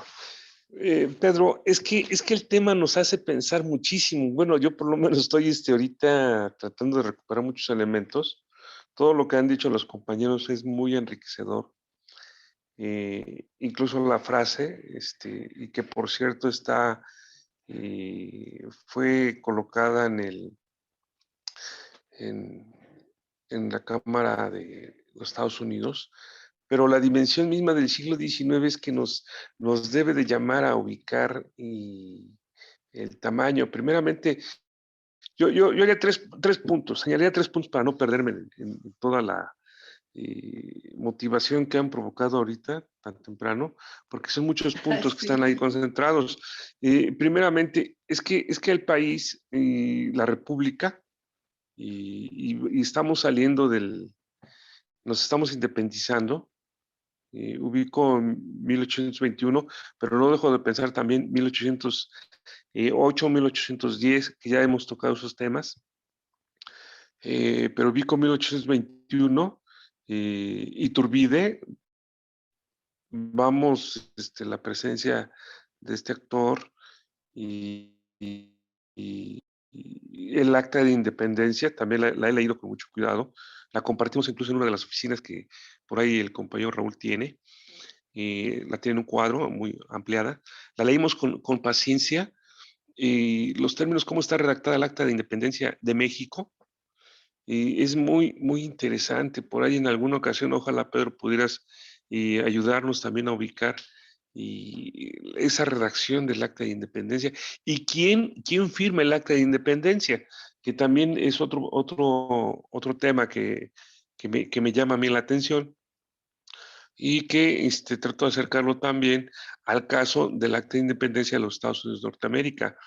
Y Estados Unidos de Norteamérica, bueno, pues ya tiene un rato ya que declaró su independencia y las 13 colonias, la distancia que toma de Inglaterra, y también cómo nace y cómo es, vamos, su actitud al nacer de Estados Unidos de Norteamérica, pero la relación también con México.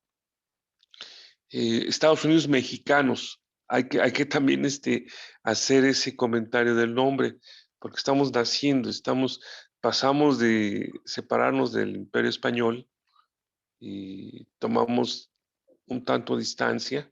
Lo digo tomamos porque también es una situación paradójica. Los criollos, sector social, y ya en América, ya en México, tiene ahí su conformación. Estamos retomando elementos históricos. México, Mexica, y los hijos de la luna, toda esta parte. Y ahí hay alguien que creo lo dijo en la ocasión pasada. Nos colocamos en los hombros de gigantes y ahorita vamos a colocarnos nuevamente en hombros de los gigantes para ver el siglo XIX y también vernos hoy. Nos estamos conformando en 1824, ya como tal está ahí, y le empieza a dar figura la primera constitución, la creación del Distrito Federal, que también nos acerca mucho, pero también en ese momento yo quisiera, Pedro, que nos hicieras un comentario. Usted ya tuvo su oportunidad, señora, por favor, compórtese. Nada, es mi compañera que está aquí al lado. Que Pedro, por favor, nos hicieras un comentario de la dimensión territorial de México de aquel momento. Eso y es que he buscado planos, mapas que nos describan esto, pero aún así los más finos tienen cierta imprecisión, entendiendo que es siglo XIX y que, bueno, el trazo de las fronteras, de los límites, es muy inestable. Creo que O'Gorman por ahí nos acerca un tanto a ese tema, pero ese primer punto, la dimensión territorial de Estados Unidos mexicanos frente primeramente a los Estados Unidos de Norteamérica, pero también después la dimensión territorial de naciente México, 1824, que va hasta, por ahí, por favor, Pedro, ilústranos, Panamá, Colombia, toda esta parte, y después un proceso terrible de desprendimientos, primeramente por la actitud expansionista de Estados Unidos de Norteamérica, que arrebata varios estados y coloca la frontera en el Bravo, la mitad de los Estados Unidos de Norteamérica, las riquezas de estos estados, que está ahí. Pero también ver a la parte de Centroamérica, hoy por hoy en los temas que se están ventilando a nivel internacional, en la CELAC, por supuesto, hacia Centroamérica. Y también ahí la relación, primeramente con Belice, el riesgo de perder la península, algunas decisiones que se toman, la situación de Chiapas, que fue un desprendimiento ahí, que en momentos se separa, la relación con Guatemala, hoy por hoy todavía hay una situación ahí con el Soconusco, esta parte que sucede ahí. Centroamérica, que que nace siendo de México, pero que después se separa, que hay la conformación de una confederación, que después hay separaciones y demás. Pero es un primer elemento que quisiera pedirte, Pedro, que nos ilustraras un poco más, si es posible, o invitar a alguien que nos haga esa descripción, vamos, territorial y todo lo que eso significó, porque no solamente fueron los españoles, también es otro dato que habría que acercar, sino que también fueron los ingleses. Inglaterra tiene la mano metida hasta adentro. Y también en la historia de América juega mucho en el siglo XIX, porque acuérdense que también Inglaterra estuvo muy cercana con Simón Bolívar. Entonces, ese es otro dato que tenemos que estar ahí ubicando. Y también ubicar que, bueno, pues en ese momento es la disputa, la corona española, la corona inglesa y también otras coronas que están expandiéndose. Portuguesa también está ahí actuando, entre otros. Pero sí es esa parte, entonces, esa dimensión territorial. El segundo elemento, Pedro, que yo quisiera pedir que pudiéramos también poner la atención, es esa dimensión política, cómo se está conformando el país, esa creación de elementos que nos dan piso y figuras tan enormes, tan respetables. Y vamos, siempre hacemos referencia al 1857, pero hay que ubicar cómo son las situaciones en 1824, qué dimensiones de hombres, de diputados, las discusiones tan intensas y la creación, están creando una nación, un país, una patria. En esta parte. Pero hago mucho referencia a México. Yo entiendo que hay compañeros de otras geografías, porque eso está sucediendo también en toda América. Y vamos, este año 1821 es importantísimo. Perú mismo está también adquiriendo su independencia, otros estados, otras naciones también están en procesos de independencia y con ello, bueno, pues esa dimensión que está ahí tan profunda.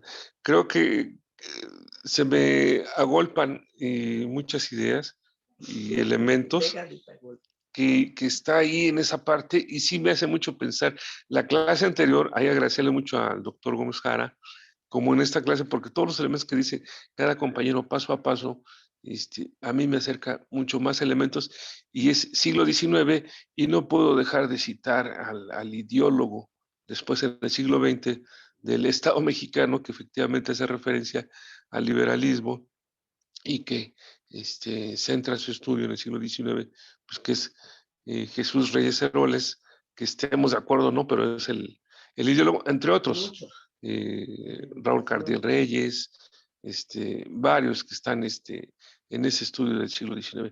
Pedro, gracias y gracias por motivarnos a pensar muchísimo en el siglo XIX. Ay, sí.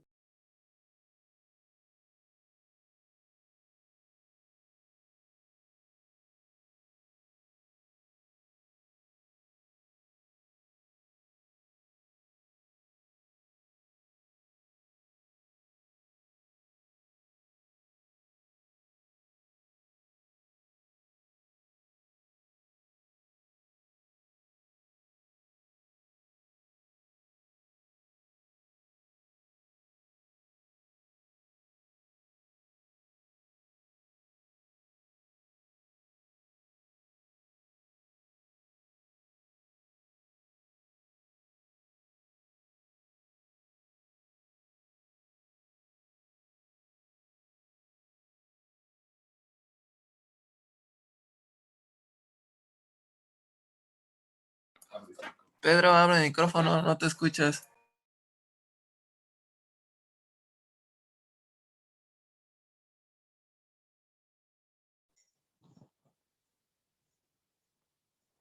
Es que me lo cerraron, ya lo abrí.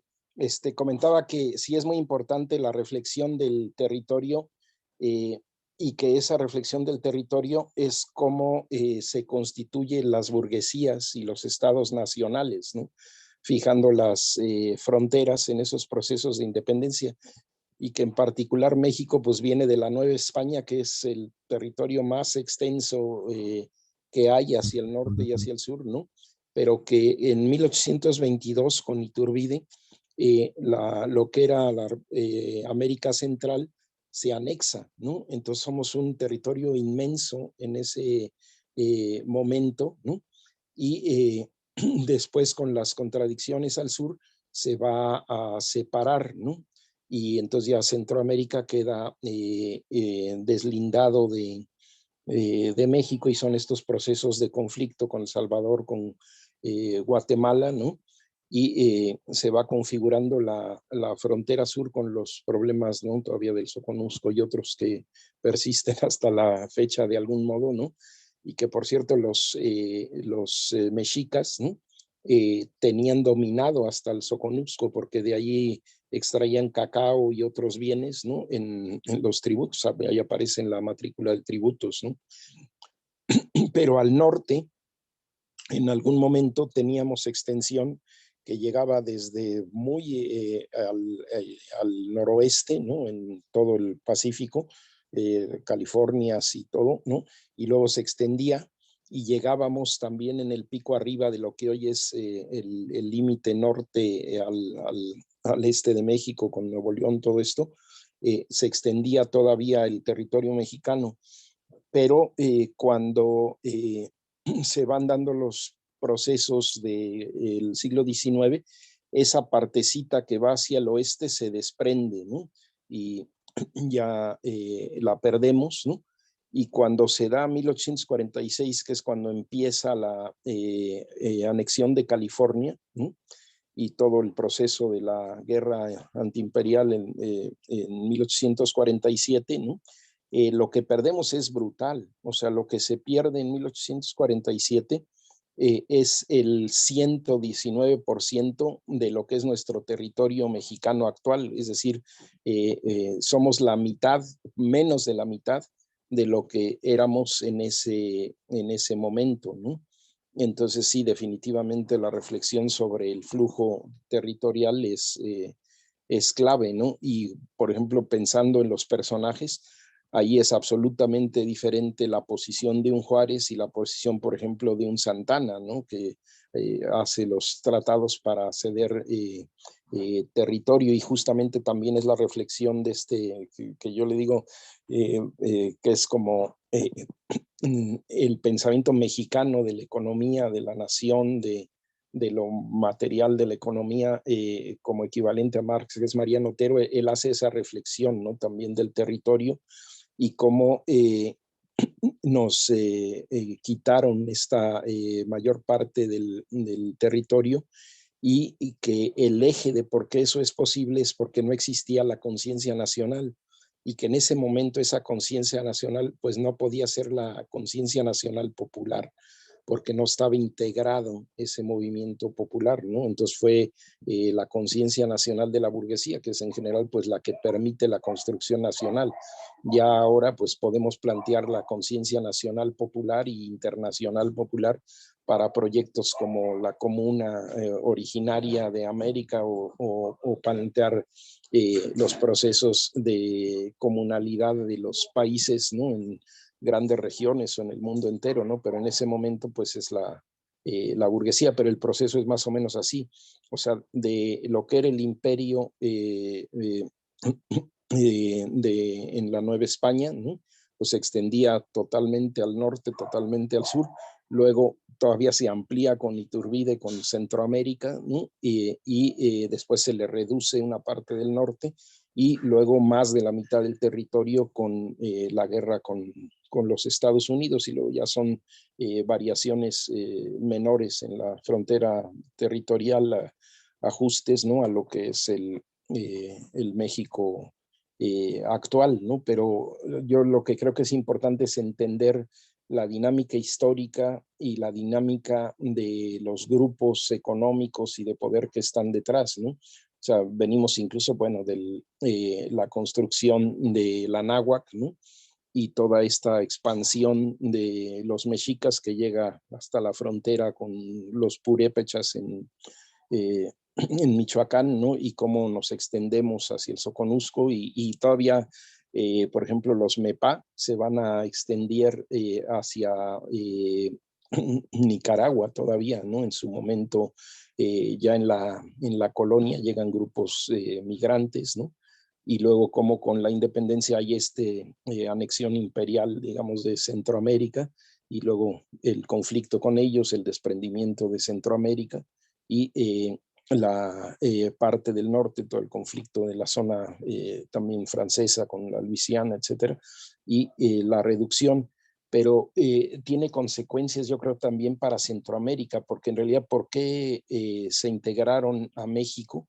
Se integraron porque eran muy débiles, ¿no? Y el que hayan quedado desprendidos de México, pues los volvió lo que llamamos las repúblicas bananeras, ¿no? Es decir, fueron presa de las grandes transnacionales y de la emergencia del imperialismo al fin del siglo XIX, ¿no? Porque justamente no tenían la posibilidad de autodefensa que tuvo México o que tuvieron otros territorios en el sur, ¿no? Y por eso ha sido tan difícil la historia de Centroamérica, y aunque nosotros hayamos pasado penurias, de alguna manera la resistencia antiimperial y la dimensión del territorio y de la población pues nos ha permitido andar de equilibristas, pero nunca con la precariedad, digamos, de las pequeñas repúblicas de Centroamérica, de Guatemala, de Honduras, de Belice, de Panamá, que finalmente, por ejemplo, en Panamá es donde entra justamente el proyecto que querían los gringos por el istmo de Tehuantepec desde siempre, ¿no? Sí, y que ahora, pues, en medio de contextos muy complicados está el ferrocarril transísmico, ¿no?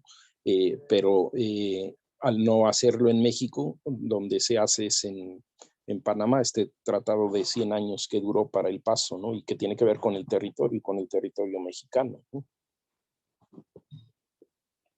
Pero bueno, pues no sé, yo creo que ya, no sé si hay algún cierre o aquí ya la dejamos, son las 10:02. No sé si fue útil la respuesta, pero...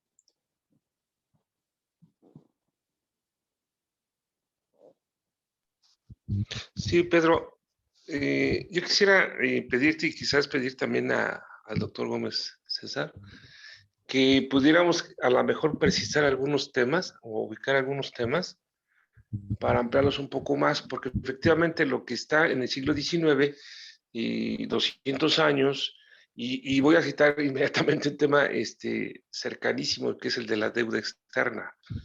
El territorio, la deuda externa, la dependencia de los Estados Unidos, cómo nace Estados Unidos, y luego, bueno, a paso inmediato, bueno, pues el asunto de la doctrina Monroe, y que, bueno, es México, pero también es desde México hasta el sur, toda esta parte que nos está influyendo. Y quizás ahí también pedirle a los compañeros de hermanos de los países de centro-sur que pudiéramos quizás trabajar algunos elementos ya en común, conjunto, algo que esté ahí en esta parte. Pensar, y aquí me atrevo quizás a acercarme un poco a los sueños de Hidalgo, de Morelos, de Bolívar, de Martí, de otros tantos, muchos, de San Martín, todos ellos, acercarnos un poco a cómo sería la posibilidad de este sueño. Y conste que lo estamos procurando acercarnos ahí, no porque vayamos a despertar, sino que sigamos soñando en la posibilidad de construir, evidentemente también a la debida distancia de otras situaciones, pero en la posibilidad efectivamente de un espacio de donde hablen los diferentes pueblos de América, de nuestra América.